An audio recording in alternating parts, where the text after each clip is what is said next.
What's good, NBA family, and welcome back to another episode. Today is Friday, December 22nd, and just a couple of days ago, December 15th, marked a very important date on NBA calendar. 81 players are now officially able to be traded, and with that in mind, and also with the February 8th trade deadline coming up, I wanted to do a buyers and sellers episode. So in this episode, we're going to get into strictly buyers and sellers of the Eastern Conference, and somebody that I talk hoops with a lot outside of the channel is my guy right here, my guy Dylan, man. My dog, how you doing? Doing good, man. Ready to shoot this thing. Man, we ready to shoot, man. We ready to talk some hoops. This is my dog. We talk hoops all the time outside of the channel because this is my neighbor.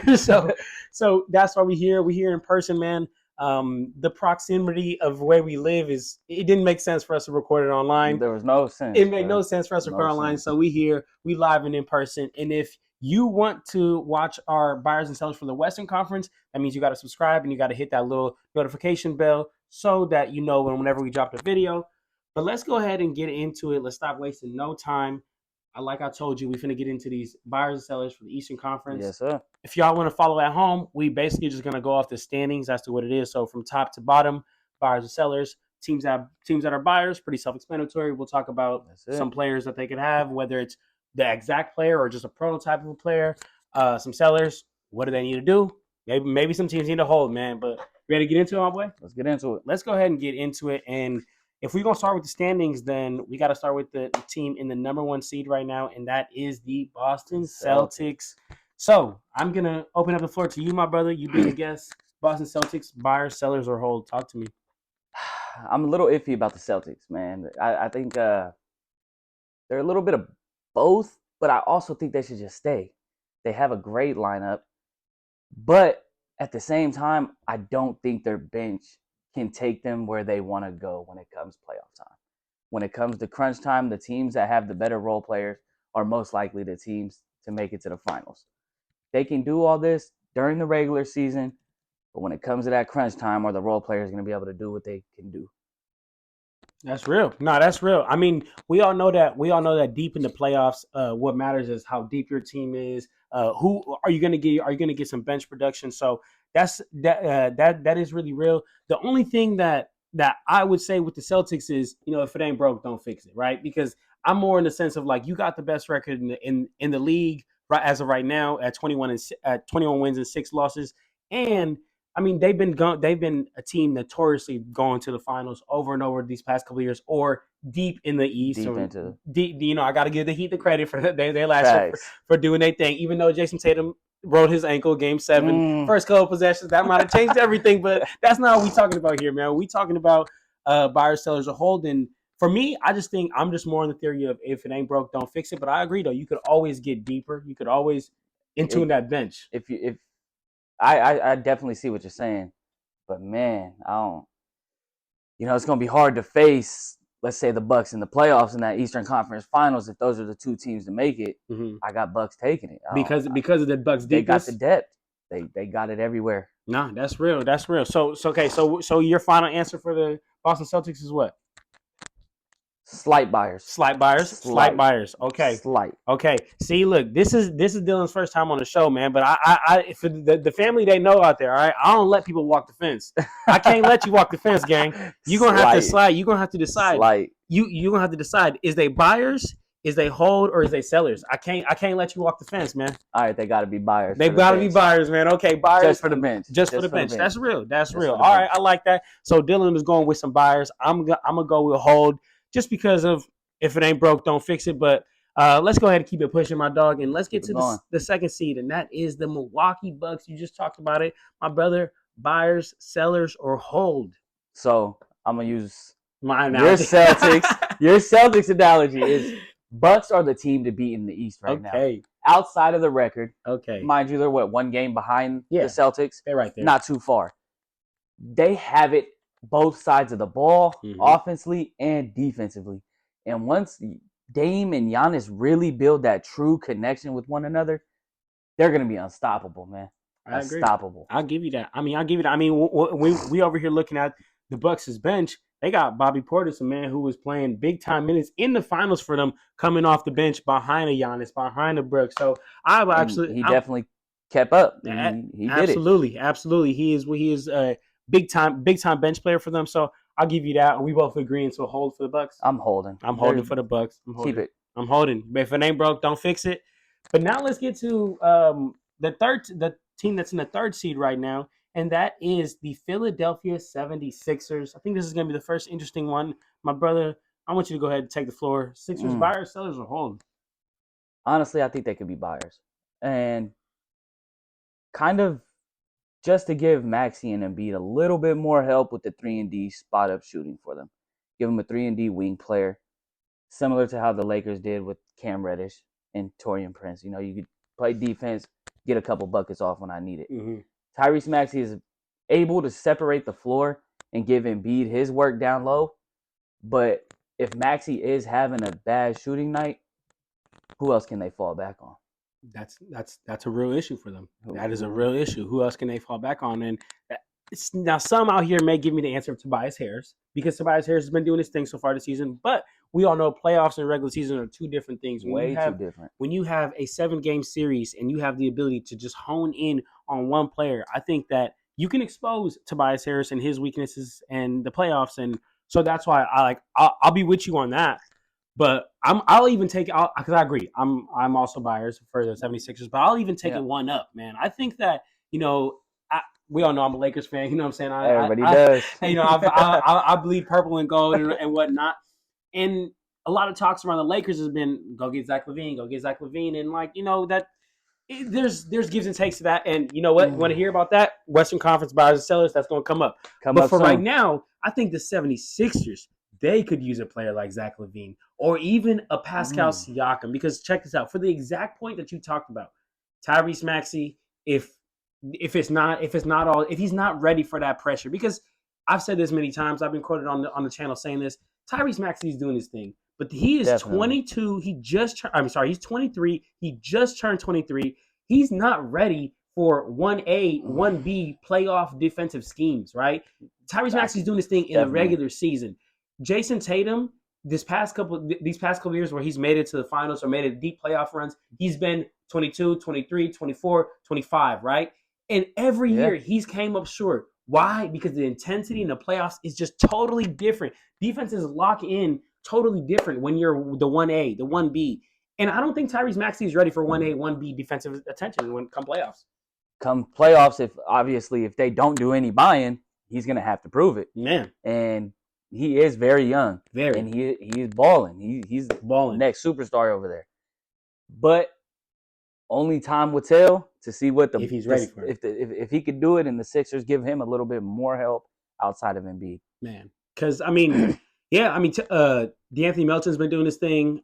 Kelly Oubre has been doing his thing after he got back from getting hit by a car.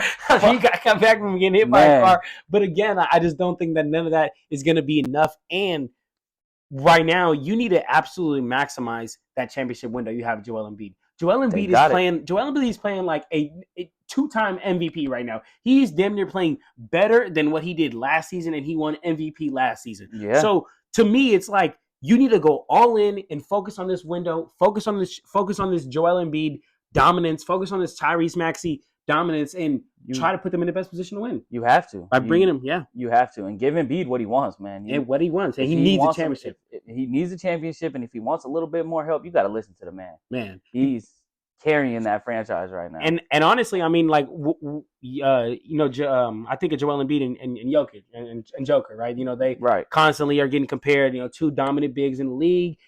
Joker got his MVPs, and then it looked like last year he wasn't tripping about no MVP. He was trying to get the shit. That ring. He want the ring, right? And I think Joel Embiid was more worried about that MVP, and I think now Joel Embiid's gotten to the point where, like, I just need to get a ring. Like, I could do all these individual stats. I need to solidify myself and go get a ring. Because that's rings matter, man. That's why that matters. That's everybody's goal at the end of the day, is to get that ring. Individual stats are great, but that's just for your legacy.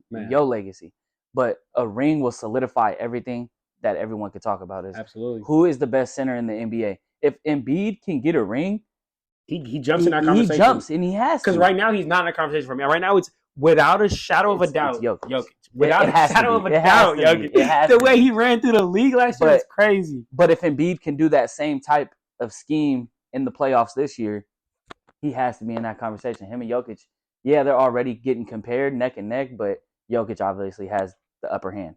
He has the MVPs. That's really all Embiid can say. So Man, Embiid right now, 35 points per game, 11 rebounds, 6 assists on 54% from the field. This man is averaging more points than he is minutes right now.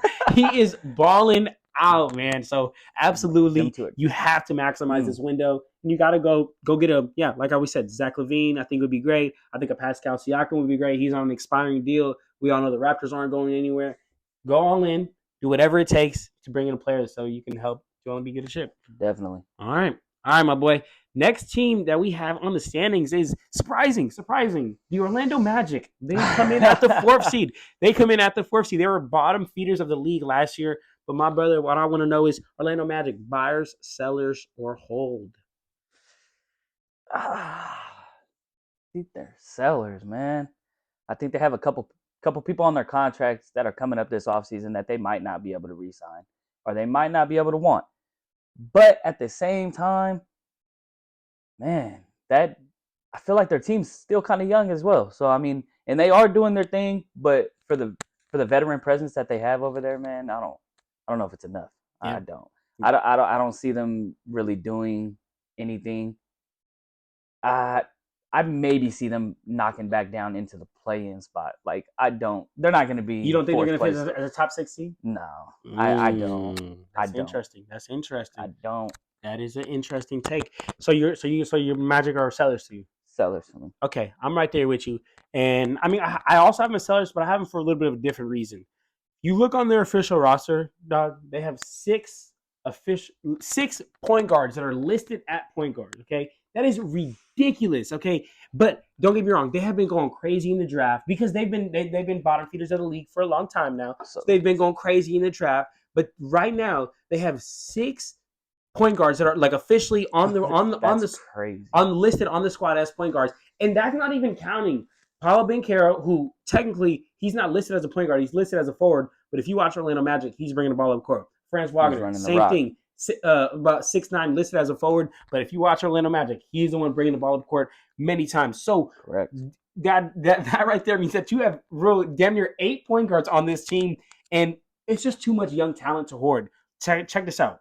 Look, Jalen Suggs, Markelle Fultz, Anthony Black, Gary Harris, Cole Anthony, even Joe Ingles. Like, these are all players. Joe Ingles is a little bit older, but all those guys that are listed from Suggs to Fultz, Anthony Black, Gary Harris, Cole Anthony, all these guys are like under the age of 24 and have ridiculous potential. Talent. And I think that if you're the Orlando Magic, you can't rebuild with all these guys. Like you gotta decide, maybe like three or four point guards at the absolute most, but 3 point guards that you want to have out there, have some starters, have some people coming off the bench, and ship off some of these other guys so that you can speed up this rebuild. Like, right. I'm telling you, if you're not rocking with Jalen Suggs, I know I've been a big fan of Jalen Suggs since he got drafted. I've been saying, like, I think he was actually one of the greatest athletes in that draft, and I think that a lot of times when you're an athlete, it just translate, like it just the game translate a lot easier to you. Definitely, but a lot of people have already gave up on Jalen Suggs because of his offensive inconsistencies. But okay, you want to move off him. Move off him. The trade value you can have for him could bring in so many other key pieces to put around a Pablo, to put around an Anthony Black, to put around a Markelle Fultz. Whatever you want to do, I just think they have too much young talent to just be sitting there and hoarding it all. Like, you got to give it off and speed up this rebuild. And there is a few teams that can use a guard. Yeah. Right. Yeah. So. Couple teams. I know one. I'm a fan of one. I'm a big fan of one. Me too. So obviously, there's teams that will use these players, and they're hoarding. Like, what are you guys gonna do with six guards? And I swear, Pablo be mainly bringing the ball up court. So you got 6 point guards that some of them is just sitting on the bench watching your forward bringing the ball up court. You can't so. I honestly see them sticking with Suggs, shipping out Fultz. Man. But with inconsistency, I mean, we'll see. Yeah, you just gotta let it play on, and then. But they're in a good position though, man. I ain't gonna lie. I mean, like you're in a good position to where it's a good problem to have, right? It's like I think of like first world problems. It's like we live in America or whatnot. It's like it's all gravy, but it's like it's annoying when you get like a little inconvenience, like you get a flat tire. But like shoot, some kid in like Africa would love to get a flat tire. You're like, I got a car, So it's like first world problems. That's how I kind of feel like with the Orlando Magic. I could definitely see that. I can. Okay. Yeah. All right, brother. All right. So if you don't have anything to add for Orlando Magic, we'll keep it pushing to the 5th seed, and that is the New York Knicks. Buyers, sellers, or hold? Keepers. They're holding. Keepers. They're holding. Unless they need a little bit more depth at that point guard position, because Brunson can't do it all. When he comes off the court, I feel like there's a huge drop off in their play, and that's saying a lot when it comes playoff time. If you don't have that extra help, Brunson can't do it all. He can't. It's impossible. And we've seen it happen for years to come. No team can do it all without any help. As an example, I know this is a Western Conference team, but Suns, man. D-Book and KD were both dropping 40 to 50 points, man, and couldn't get it done because we had no depth last season. When we have no help, they can't do it. But Brunson, man, he's balling this year, man. He's having a career year. He's going to be an all-star for sure. He has to be. Man, got snubbed last year. Definitely got snubbed, and because he was having a good year last year as well. Absolutely. This year, I feel like he really did. Maybe he took that personal, getting snubbed. Should have. Maybe he's like, yo, y'all disrespected me. So, but man, if they can get him a little bit more depth, maybe. But as of right now, man, I think they can keep. I think they can make it somewhere with this team. Okay. All right. I think they do. We're like 15, 16 minutes in the video, and here's our first disagreement, brother. Because I got them as buyers. And here's why. They're good. You're right. They're very good. But they're not good enough. That's the issue. You're good, but you're not good enough. And I think they're closer to a championship team than they are to a team that should rebuild, right? So they are closer to getting to that championship than they are to being like, F it, let's just tear it all down and rebuild. And let's start this over. Because I don't think that on their best day in the playoffs, they could beat a Celtics or a Bucks in a 7-game series. Like, I'm going to just be honest. On their best day, they could not beat them in the 7-game series.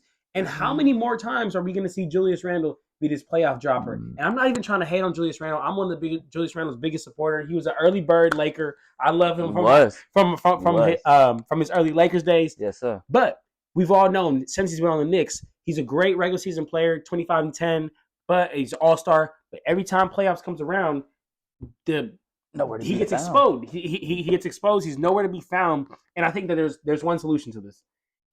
They got to be buyers, and they got to go big game hunting. I'm talking about big game hunting. I'm talking like a superstar. I'm talking to Donovan Mitchell. I'm talking somebody else to be that second star next to Jalen Brunson, because you're right. Jalen Brunson is one of those guys. He's him. He's all that in a bunch.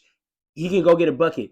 Definitely. But I just think that he's a 6'1" guard.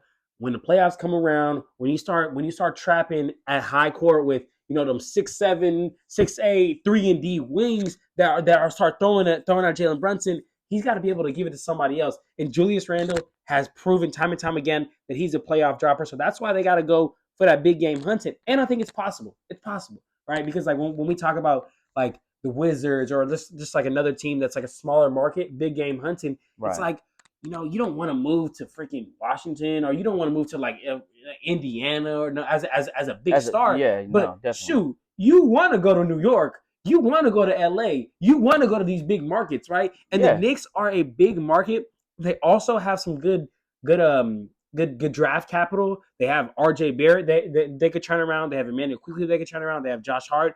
And again, Julius Randle, I don't know if anyone buys into him actually being that guy that they need. But again, regular season, he's 24 points, 10 rebounds. He can help a team. But I just think that they're not there yet. That's my issue with them. That's why they're buyers. And another thing to tack onto that, you say a lot of people do like to play in New York and LA, but those are big cities with big spotlights. Spotlights. And some people, they can't live up to it out there. Mm-hmm. It's hard. They got a lot of pressure. you're on the spotlight That's real. 24/7 That's with real. the big bright spotlights, and Every some game. people crumble. Yeah. And some people can't. They just can't make it out there. So being in the big spotlight, it might throw some people off that they went and got and grabbed and thinking it was going to be a good thing, but who knows? They could have a huge drop off too. And I think Randall has a chance to turn it around. Absolutely. Playoffs, right? So it's really up to the Knicks if they really want to take the gamble or not. It's kind of a gamble. I mean, is he actually going to show up and play, or is he going to have that astounding drop off and just kind of disappear? Man, like you're just getting cardio at this point. Like, what are you going to what do? are you out there doing, gang? And I could agree with that as well. With your take, they should be buyers, maybe, but I think they could do it, man. You got DiVincenzo. He can give Brunson a little bit of help. Enough. And DiVincenzo has a little bit of playoff experience with the Warriors. He do, obviously, so he knows what the energy is like. I think they could do it, man. I think they can. I can't even blame you or fault you for believing in them. I've been a big believer in the Knicks for the past couple of years, but just the consistent playoff drops and Julius Randle dropping it has just led me to stop believing in it. That's the only reason why I'm saying go big game hunting. Like, can you imagine a backcourt of Jalen Brunson and Donovan Mitchell? Boy, I don't know if I want to see that. Boy, after watching Brunson drop 50 on my Suns, and he killed my Lakers like the next day. Man, he went 9 for 9 at the three.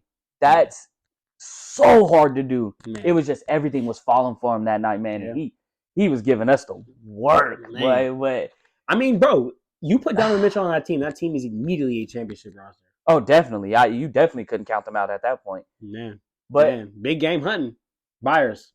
And they're I don't know, man. Big game hunting, man. I don't know, man. I think I'm gonna stay with my. You stay with your okay. Dylan, man. Gonna keep standing on business. I'm gonna stand on business. Okay, number 6 seed. We got the Cleveland Cavaliers. Buyers, sellers, or hold. We were just talking about Donovan Mitchell. Yeah, we were, but I would say they're sellers, man. Sellers. I don't. They got some talent, man, that they can get some real good draft capital for. Speaking of Donovan Mitchell and maybe even Darius Garland, there's people that can use that. Yeah. And it's another team that I don't see doing really much outside of the regular season, man. I have no faith in the Cavs. They rely too much on Donovan Mitchell. Like when he's out, the whole offense just drops, and like they're nowhere to be found at all. I think they're sellers, man. I think they gotta just get rid of a few. I mean, start a rebuilding. That's process. real. That's real because like if you don't have a real chance to win, you don't want to be stuck in purgatory. You don't want to be in the middle. So you probably should ship off your best players and Donovan Mitchell, Darius Garland, and them, because then you would like the amount of value to get back would be immense. It'd be insane. And who doesn't want a Donovan Mitchell? Like we just said, the Knicks could use him, the Heat could use him, all these teams. But I'm actually going to lean in the other way, brother. I'm actually going to lean in the sense of buyers, and here's why, right? Because exactly what you said. Donovan Mitchell, when he's not there, like that team takes a dramatic drop off. Even when Donovan Mitchell is there, like that team they rely so heavily on him to create offense that it makes it so hard for anyone to do anything else. Like Mobley is out for 6 to 8 weeks. Darius Garland is out because he broke his jaw, so he's going to be out for probably like 6 to 8 weeks. And Donovan Mitchell, chunk of time, man. Donovan Mitchell has this year left on his contract. He has next year left on his contract. And I think that this might sound crazy, but I think that Donovan Mitchell is the best thing that's happened to the Cleveland Cavaliers since LeBron James and Kyrie Irving. So you have these next 2 years of Donovan Mitchell, this year and next. You need to be buyers. You need to do something to bring in a star to help Donovan Mitchell so he doesn't have to carry this team so much. I think of when the Bucks last year, when they lost to the Miami Heat, and Giannis was talking about, I'm a winner. If I don't have a chance to get a championship here, I want to go get a championship somewhere. Right. What did the Bucks do? The Bucks front office took that to heart and said, all right, we working in the background. Boom! Damian Lillard. Boom, here you go. Now we have put you in a position to win. Great position. We have put you in a great position to win. Not only does it keep Giannis, but it keeps Giannis happier for longer, keeps him on your team. You keep a superstar, you keep a Hall of Famer, and that's exactly what I think the Cavs should look to do, man. Donovan Mitchell has been having to do way too much carrying, and they need to come through, and they need to bring another star or another key piece to help him so that they don't have the playoff drop that they had last year. So that they do have the next step. Because like how you said, this team is good regular season team, but what's the next step? They're not good enough yet. So what's the next step? And the next step is keeping Donovan Mitchell by bringing another superstar. I can somewhat agree, but man, they would have to do a lot of buying, bro. I think they would have to do a lot of buying because outside of their Mitchell and Garland and who else can you really lean on, man, on that team? Hey, I'll say this. I've been quoted many times saying I believe in Evan Mobley a lot. I looked crazy. I looked crazy last year because of the playoff disappearance. But mind you, he was a 21-year-old kid last year in the playoffs, going up against a Tom Thibodeau Knicks-led team that's been there, and he just got outworked by Isaiah Hartenstein last year in the playoffs. But I believe in Evan Mobley, man. Every single year, this guy is a Defensive Player of the Year candidate. Now, do I believe in him in the next 2 years? No. That's why I say go do something, because if you mess up these next 2 years, you're going to lose Donovan Mitchell.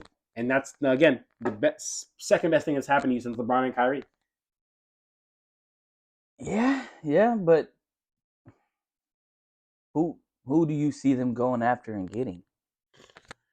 Man, that can really give that extra spark. Which is upsetting because they brought in Max Strus this last offseason, hoping that he'd be that guy, that extra spark. And he's still not that extra spark. So, I mean, I honestly probably can't think of a player off the top of my head, but if I could think of a prototype of a player, I'm just talking about like an off the bench scorer, someone who can come off the bench and be able to put up some buckets. Right? I actually think I think a Dennis Schroeder could work. And I don't know contracts, and I don't know all that. I talk strictly hoops. You know, contracts. I talk. That's on the GM to figure out. All right, that's not on me. I'm here to tell you about what move you need to make and what prototype of player. I think Dennis Schroeder would be great. A backup point guard, come off the bench and control the team. Not only control the offense, not only get Evan Mobley some easy buckets, not only get Jarrett Allen some easy buckets, but also be able to come down court and just go get a bucket himself. Go get one. Go make something out of it. But yeah, but me personally, I see them selling, man. I don't want to waste the 2 years left on Mitchell's contract, and you know, if I wait these 2 years, I don't get nothing for that guy. If we don't end up winning nothing, at least this way, he's still up there in the stats. He's still making it happen for him. So you want to get something while you can? Get some good value for him instead of letting him walk in the next year and a half or 2 years or so. No, that's right. Instead of letting him walk, man, just let him go and go win a chip, man. He's tired of it. He's tired of it. He needs to win one. Man, I mean, I'm seeing a lot of stuff about Donovan Mitchell to the Heat, Donovan Mitchell to the Knicks, so we'll see. If Mitchell goes to the Heat, that's boy, they right back in championship contention. But you still can never count out Jimmy Butler, man. Yeah. You can't count him out, man. Yeah. You can't. All right, my brother. Talking about Jimmy Butler, perfect transition. The 7th seed, Miami Heat. There we go. Buyers, sellers, or hold? I think they're buyers. Okay. Why?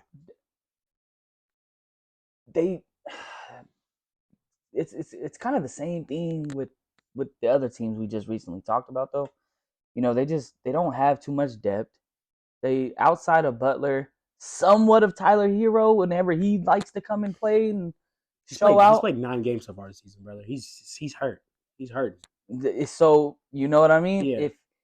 If like we were just talking, if Mitchell can go to that Heat squad, man, boy, like, and you know, Jimmy Butler and Bam Adebayo, they're not gonna do it by themselves, man. Yeah, it's not enough. It's not enough. We've seen it. We saw it in 2020. Like, we saw it last year. Like they can be really good, but being a championship team is like the elite of the elitists. Yeah, they're just not there yet with that. They're not. So they're buyers to you? Definitely buyers. And you know, last year it was kind of a it was a fairy tale story for the Heat for real. They barely made it in, and but that was really all because of Jimmy Butler. Yeah, he will him. Bro, he damn near averaging what 40 minutes in that playoff in the whole playoffs. By the time he got to even Jason Tatum said this on a podcast with Andre Iguodala and Evan Turner. He said by the time that the Heat got to the finals, they were so gassed. Like they had to fight through a 7-game series with the Celtics. They had to fight through the Bucks. They had to fight through all these elite ass teams in the East. By the time they got to the Nuggets, it was. And all credit to them because they did it. They did it, but it definitely wouldn't be enough this year. No. You got. I'm not putting my money up on that. You kind of if they go against the Bucks this year, man, they're done. Yeah, I'm not putting my money up on that. Look, man, for the Miami Heat, honestly, they're buyers. They're in a tricky situation, and here's why. Look, after these amazing championship runs that they've had these past couple years, anything less of a championship, in my opinion, is a failure. Like anything less of going to the finals is a failure.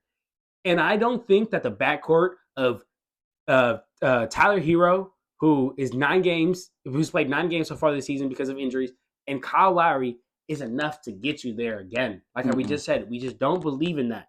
They don't have the ability to stay healthy with Tyler Hero. They don't even have the ability to be a competitive team with Kyle Lowry.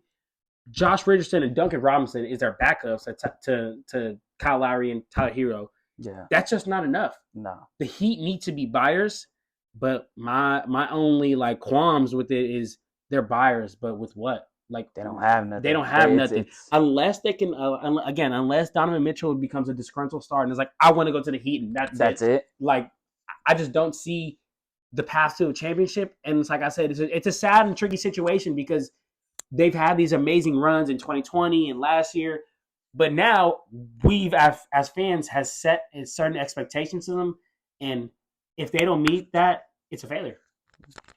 Yeah, they kind of set themselves up for failure by doing so good, now having Tyler Hero and Kyle Lowry who just aren't going to be enough.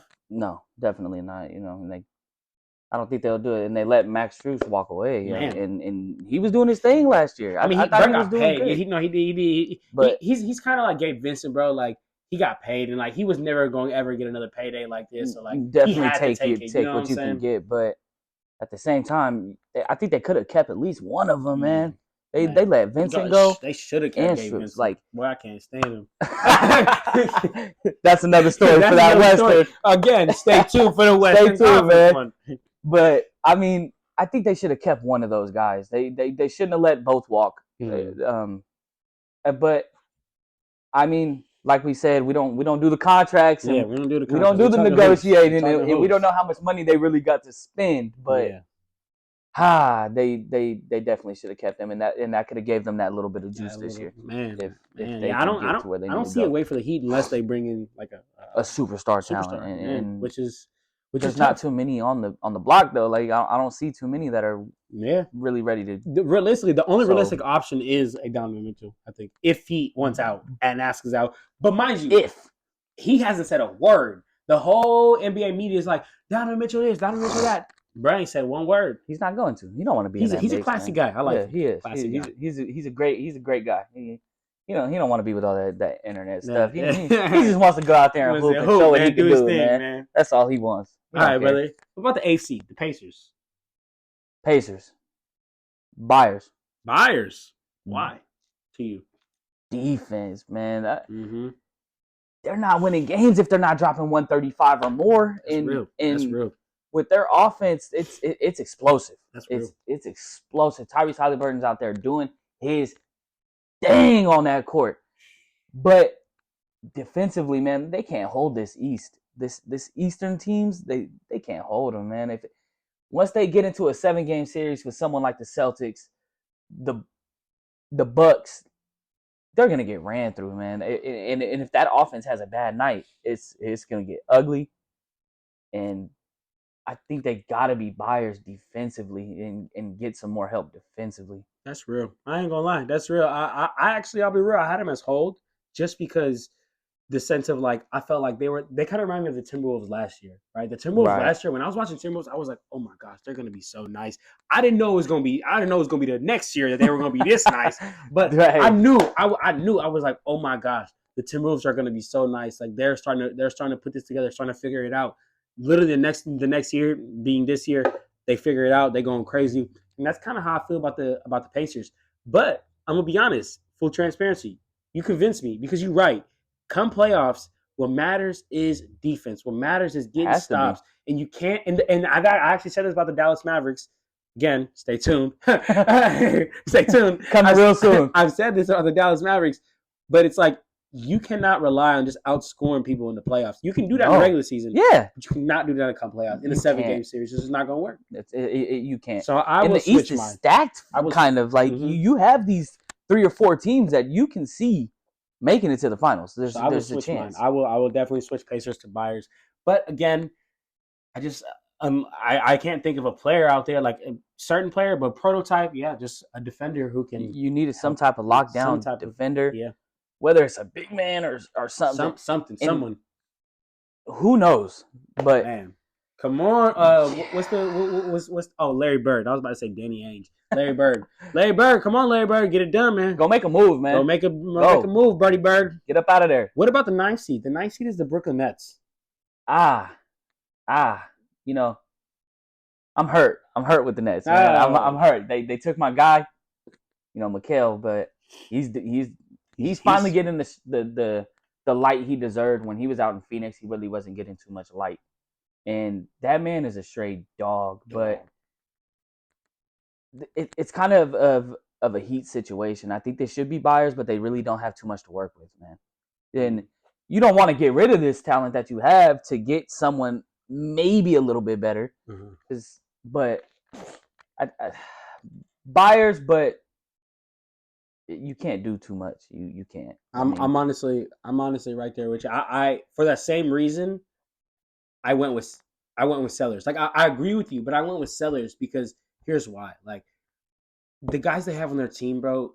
These guys, like imagine what Mikal Bridges could do to a championship team. He could take you from being the brink of a championship team to being a championship team. Imagine what Cam Johnson could do to a championship team. Imagine what Lonnie Walker could do to a championship team. Imagine what Royce O'Neal could do to a championship team. Yeah. Spencer Dinwiddie, Nick Claxton, Dorian Finney-Smith, right? These are all players that if you shipped them out, dog, you could get this rebuild started right now. Like, because you could get so many great pieces. But the exact flip side of that, which is your argument, it's like, this is not that bad of a team. It's not. It's not that bad of a team. Just... It's not competitive. You're not going anywhere in the East. You're not going to win anything. But this is not that bad of a team. And it's something you can build off. But my one thing, and I always say in the NBA, is like, you do need to have a deep team in the league, but you need to know who your one guy is. Like, this is the guy we go to because if everything fails, like we can't, with the offense didn't work, the set that the coach ran didn't work. But here's the ball. Go get us something. And I think that there's a variety of guys on the team that can do that. And I think that's actually an issue that can kind of hurt them, which is why I would say my I know I'm kind of going back and forth, but my final answer being you got to go Sellers because I just don't think this is going to be enough. Like you're just going to be stuck in the Portland Trailblazers purgatory. You're just like, oh, we're not bad enough to ever get the first pick, but we're never good enough to actually compete. Yeah. No. So just choose one direction and go Sellers. My opinion. I can agree with that. I definitely can. Mm-hmm. But what young talent are you really willing to ship out? What everything at this point? You want them to just sell everything? Honestly, I would sell everything besides Mikal Bridges and just maybe and say Mikal, like we're gonna ride this out. We're gonna rebuild around you. But do you think Mikal really wants to wait that? Man, that's a tough predicament there, and they find themselves in. He's been to the finals. He's made it. Mm-hmm. Obviously we lost it, but he's made it, and he has playoff experience, and I think he would be a guy you should build around. But it's also up to him. Does he really want to wait for a whole rebuild after leaving a championship caliber team? Yeah, and you go to the Nets, and you guys are good, but you guys. I think I got Cam Thomas. I actually forgot. But Cam Thomas is a bucket. Like you were saying, they can't compete. Mm-hmm. And I don't think Bridges would want to wait for a whole rebuilding process. Man, They're That's tough. they're in a sticky situation. I ain't gonna lie. So it's gonna fluctuate between buyers and sellers for real. Like I don't know. But just a quick thought. Like we didn't even got to get into this, but like KD, Kyrie, and Harden just like ruined. They ruined the Nets. everything. They came Everything. in. They were like, "We're gonna team up," and then Oh my Harden left, god. Kyrie left, K left, and then it was just crazy. But whatever. The 10th seed though. But unless do you have something to add, my brother? No, that's it. You go, okay. That's it. The 10th seed, my brother. The Atlanta Hawks. Mm-hmm. Buyers, sellers, or hold? You know, for me, I think they should hold, man. I think they got a lot of talent on that team that's just not clicked yet, but I definitely can see the potential that they have, and I think they can make something out of it. Maybe not this season, but also I don't know how big of a believer I am on Trae Young. Mm-hmm. I don't, and I don't know if that's what you're gonna get into, but if I was to be a seller, I would be your opinion on the Nets. That's how I would do the Hawks. I would sell out everything, but I wouldn't build around Trae. I don't know how much of a believer I am in Trae. I don't know if his actual team believes in him or not. But as of right now, I'd say keep, man. I don't know. I think they could do it. Man, you hit it on the nail. Don't believe in Trae Young. I don't either. The Hawks are sellers, and here's why. This might sound wild, but you need to see what you can get for Trae Young, okay? Because as long as you have Trae Young, DeJounte Murray on his team, you will continue to be mid. You will never be bad enough to get a top seed, a top pick, but you will never be good enough to actually compete in the East with the Bucks, with the Celtics, with those top tier teams. Trae Young is also extremely ball dominant, like so ball dominant sometimes where it's to a fault. Like it's to a fault. He can live and die by that ball dominance, and he doesn't bring much else, right? When he's being ball dominant, sometimes it's like, ooh, ice Trae going crazy. He's super quick, hitting those high threes, high pick and rolls, getting downhill. Love it. But when he's not hitting, he does not bring much else. And he tries to shoot himself out of slumps.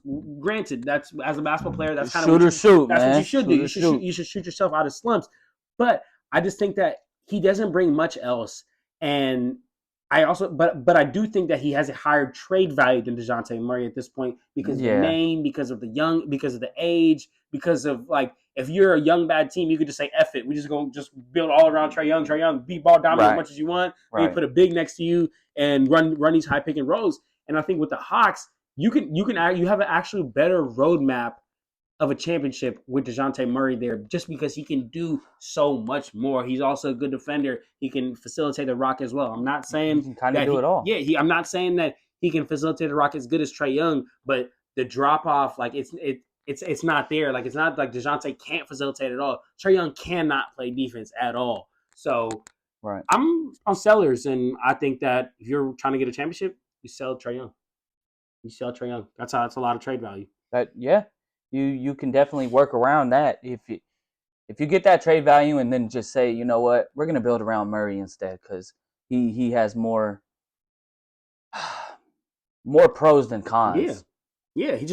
So it's kind of like what I was telling you the other day with the whole Steph and KD thing. Like it just we didn't even got to get into that, but like it takes less. Like you need to put more around Trae Young for you to be successful than you do around DeJounte Murray. Like because DeJounte Murray, like with Trae Young, you need to have a Klay Thompson type player who can go guard the other team's best defender for you. Like how Klay Thompson did for Stephen Curry. Yep. You need to do that with Trae Young. With DeJounte Murray, you don't need to do that because he can go guard the that team's best player and bring the ball up court and be a bucket. You know what I'm saying? That's he definitely can. I could see them getting that trade value for Young and build around Murray and be like, you know what, Murray, you're the new face of this franchise. I want you to run it. Let's go. Let's get it. Let's get it. And you know, you might have convinced me because I did say they were keepers, but if I could see them being sellers, and I could see them shipping out Trae Young and get that trade value. And he is young. You know, he might be able to change it around with a different coach. You know, maybe he just needs a fresh start. But and you know the inconsistency of when he is not shooting good, like you said, he has no value to that team. Yeah, and he's gonna keep shooting, and that honestly hurts them. So Yeah, you changed my mind. All right, I my can see brother. them All selling right. and So what about the shipping 11th out. seed? What about the 11th seed, the Toronto Raptors? Man, And mind you, if the standings change when y'all listen to this video, don't come at me because this is when I recorded this. It was the standings. Friday. So chill out. All right. Anyway, the Toronto Raptors. Man, sellers, bro. Sellers, man. This team done capped out, brother. A Yeah, long time they're ago. done. This team is nowhere near a championship level. They're done. But you know what they do have? They probably have the most assets in the NBA right now, besides the Orlando Magic, that they can tempt other teams with. Bro, Pascal Siakam is leading the Raptors in scoring right now, 20 points per game. And as long as he's on this team, he's going to continue to be mid. But he is to the point in his career where, like, he's a vet. He had experience. He's got a championship. Yep. He can be it. He's great individually. Yep. But now he's to the point where he just wants to win. And bro, you like we 76ers earlier. You put Pascal Siakam on the 76ers, that puts him right there at that championship level, right? Like OG Anunoby. They might become my favorite. It's close. It's close. OG Anunoby, elite defender, 3-and-D, knockdown shooter. Right now he's shooting 40% from the 3-point line. You put him on a team that's on the brink of a championship. Boom, right there. That maybe gets you over the hump. Gary Trent Jr., solid wing who can shoot the ball. Again, my Lakers could use him, right? But like Dennis Schroeder, we earlier were just talking about him. Backup point guard, come in and be great to any team in this league. Suns can use him. Good, like, there you go, brother. So that's what I'm saying is like the Toronto Raptors, like they've capped out a long time ago. They're far from a championship team, but they have so many great pieces in Pascal and OG and Gary Trent and Dennis that they can tempt so many other teams with. Yeah, and hurry up this rebuild process. The only players I think they should keep, I ain't gonna lie, is Grady Dick and Scotty Barnes because those guys are under 23 years old and they're still young. They can match the timeline of the rebuild. But I got the sellers for the Toronto Raptors. Yeah, sellers as well. But another thing is, I believe Siakam's owed like $33 million at the end of this season for the year. I don't know who is willing to pick that up if they were to trade him. At the 70, if I'm the 76ers, I'm willing to go into luxury tax. I'm willing to do whatever it takes to get Joel Embiid a championship. You're right. But that might be the only team that's willing to do that. And he would. The Lakers won't do it. I'll take it. Do they got $33 million? Genie Bus don't want to do that. But they're definitely sellers. They got to be. Okay, what about this next team? Honestly, I think it's a pretty clear answer, but the Chicago Bulls. They're sellers, right? Sellers. I mean, we don't even really need to waste much time on that. Sellers, and let's keep it pushing. But they got good assets, though. They got amazing assets. I can see some potential in the future coming up if they end up selling. Honestly, get rid of everyone else besides Dalen Terry and Patrick Williams and Kobe White. Get them. Everybody else gone. Get everybody else out of there. What about the Charlotte Hornets? Now we're getting to the bottom of the league. We're in 13th seed. Yeah. Let me see. I believe I got the Hornets being buyers. Buyers. Wow. Okay. Wow. Yeah. I don't know. I like that team, man. I really do. And the record doesn't speak for it, obviously. But LaMelo Ball, I know he was hurt for a few games. But Terry Rozier, man, he came in. He's balling. And he did his thing. Scary Terry. I think if they could buy it, maybe that Zach LaVine type piece. I think they can make a slight run for a play-in, and then maybe next year they can work around that again. I think they can. I see potential in this team, man. I really do.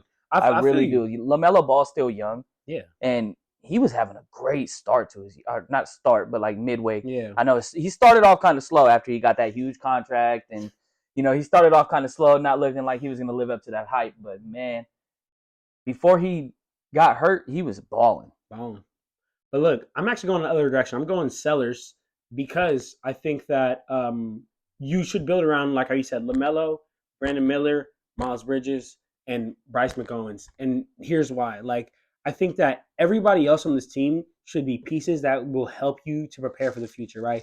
Yeah, like PJ, as much as Scary Terry's been balling, as much as PJ Washington's been doing his thing, I think you need to ship all them off because those are the guys that you're going to get the most value in getting in return for, and you're not going to lose everything. Like you're not gonna lose the future. For like LaMelo, we know he's a future of the league, not future league, future of that team. Franchise. Brandon Miller, he was just number 2 pick last year. No way they're gonna give up on that too soon. Miles Bridges, and here's what I'll say with Miles Bridges. After the whole incident that happened with Miles Bridges, like his value in the league will never be the same as to like what it really, really is because his name's going to be tarnished and the team's not going to take that on. Correct. But Miles Bridges, go ahead and watch the Charlotte Hornets. He is very, very important for that team. He's a key piece.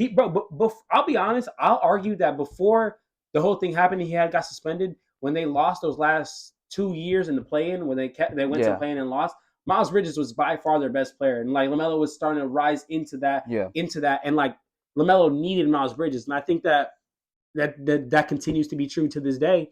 And I just don't think you're gonna get like the true value for Miles Bridges trying to ship him off because of everything that's happened. So, my opinion, build around LaMelo, Miles Bridges, Brandon Miller, Bryce McGowens, and shoot, everybody else is gonna help me for the future. Yeah. All right, my brother. What about the Wizards? Buyers, sellers, just trade or hold? Oh man. The Wizards are so terrible, man. It's so terrible. But best sellers, man. I don't.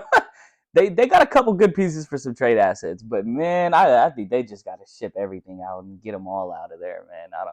I don't see no potential in this team at all. No potential. I ain't gonna lie, bro. Jordan Poole, man. I don't know what's going on with him. They might have struck out. Like I think that they gave him a chance. Because they saw potential. They saw the potential, and I think we all saw the potential, right? But I think that honestly, though, not me. I didn't see it. I didn't like Poole. I didn't. Okay. He was just so. I mean, he also still is young. He still is young. He's still young, but he took a lot of dumb shots when he was on the Warriors.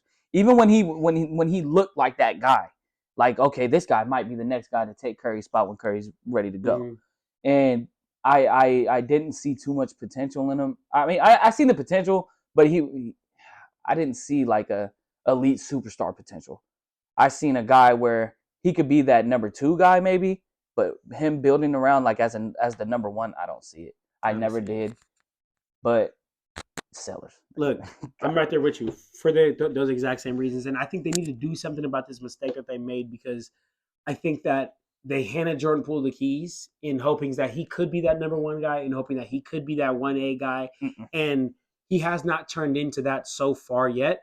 And I have a weird feeling that he won't. He won't turn into that. Now, granted, I'm not saying give up on him. I'm not saying quit on him this year, and I'm not saying quit on him next year. I say if in 3 years this has not gotten better, then you need to cut ties with him and stop this experiment. Because they do have some solid pieces to get off that can help championship teams. Tyus Jones, 27-year-old point guard, great point guard, always making the right decisions. Last year when he was on the Grizzlies, he led the NBA in assist-to-turnover ratio. Kyle Kuzma, 28-year-old. Great value. Great. Has a championship. Vet in this league. He can help any championship team to go to that next level. And those are just some key pieces that you could ship off, and it can help you in this rebuild because I don't want to give up on Jordan Poole just yet. Like I'm not because like it's unfair. Like you brought him from the Warriors to this year, and now you're like, go ahead, be that. Like you got to give him some time. Like be that guy, pal. We got trust in you, but you know what I'm saying. Like, you got to give him some time. Like you got to give him at least 2 years. So that's what I'm saying. In year 3 of this experiment, if it hasn't worked out, then cut ties, then go somewhere else. Lose. But I think that if you were to ship off Tyus, ship off Kyle Kuzma, you can get some solid pieces back to where in year 3, if it didn't work out. We are now in a position to make something happen, to work something out. Yeah. All right. Yeah. And the last team in the East is the team that is on a 25-game losing streak. I wanted to pull up. I want to make sure. 26. 26. 26. They started 2-0 and haven't won a game since, man. How Pistons, crazy is that? Pistons. That's insane. Buyers, sellers, or hold. Bro, they're sellers. They gotta be. I mean, let go of everybody on this team. Except Cade and Jaden Ivey. I know my Warriors fans out there probably still hate me, but I still personally believe in James Wiseman a lot. But you gotta look at this, okay? And I've said this a lot of times. He has not played one full season yet in the NBA. Like Every year he's been hurt or he's never had Whose a chance fault to is play. that? You can't call him a bust. You can't say he's not what he's supposed to be when he hasn't even had the chance to do that. That's what I'm saying. That's his fault. Take care of your body. That's your money making machine right there. Take care of your body. That is your fault 100%. If you took care of your body like LeBron, man, that man is 38 still balling. James Wiseman is still young, and it's kind of a thing like Zion, man. You're not taking care of yourself, and you might have the potential, and some people might see it, some people might not, but man, that is your fault 100%, man. But I think they're sellers. They need to sell everything. Sell everything. Including Cade. Whoa. Including Cade. Give Monty the team he wants to work with and let him see what they can do. Cade he was like the number one or two pick a couple of years ago. You can't give up on him. He's him, bro. He's him. You're right, but you can't give up on him yet. Hey, I'm not saying give up on him, but he don't want to be around a rebuild either. I don't want to be around a rebuild. I'm trying to win. And who knows? I think they sell, bro. They sell. I mean, they have to. At this point. They definitely have to. But even Cade, man, get him going. Get him going. Go give him to a team that can let him win, bro. Like he's probably tired of losing. He's in the locker room like, man, I'm tired of y'all. Like, building a loser's mentality when you lose that much. And you're gonna mess this young man's life up. Man, he wants to go out there and get buckets and win games, and be that guy. And he has the potential to be that guy. He does. He absolutely does.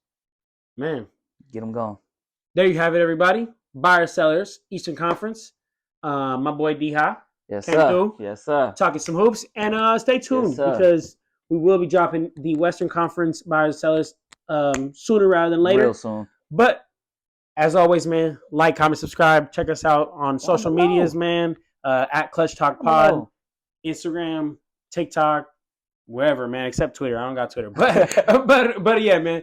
Everything, we live. Everything. My boy D-Ha, you got any last words to say before we sign out of here? Nah, man, appreciate y'all watching, man. Just make sure y'all drop that like and hit that subscribe button at the bottom, man. Go show my man some love. He out here grinding every day for y'all. Yes, every day, man. And y'all be taking that thing for granted, man. Y'all be just scrolling right through it like, nah, he ain't. Give this man a chance and listen to what this man got to say. He knows his hoop. Give this man his applause, man. Yes, sir. Appreciate you, my dog. Sir. Not the last time you're going to see my dog on the show. Oh, I'll be back. He'll be back. But for now, we out of here, y'all. We about to go catch this Kings and Suns game. Kings and Suns game. Let's go. See what happens, man. Yes, sir.